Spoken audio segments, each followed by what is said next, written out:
Mana Damas, passajirni Damaschamiz ishini boshladik bugun. Buni Damas van qilib tayyorlaymiz.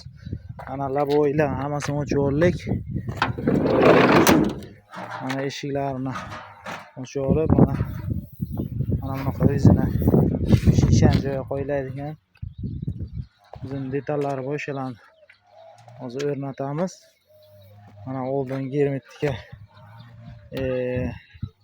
nigrol qilib yog'lagan ekanlar zanglamaslik uchun. Damasdan shunday qilinsa, yog'lab qo'yilsa zanglamaydi.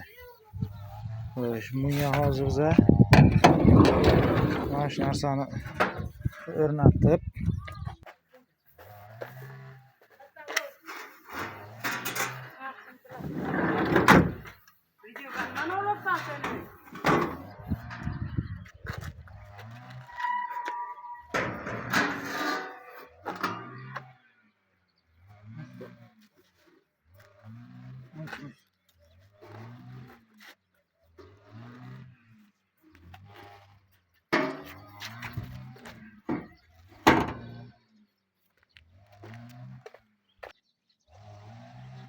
mana Damasimizni mana shunday qilib qo'yib olamiz. Mana shu yerlardan kantachkalarni qilib, germetikalarni surtib, kraskalarni qilib olamiz. İşimiz davom etmoqda.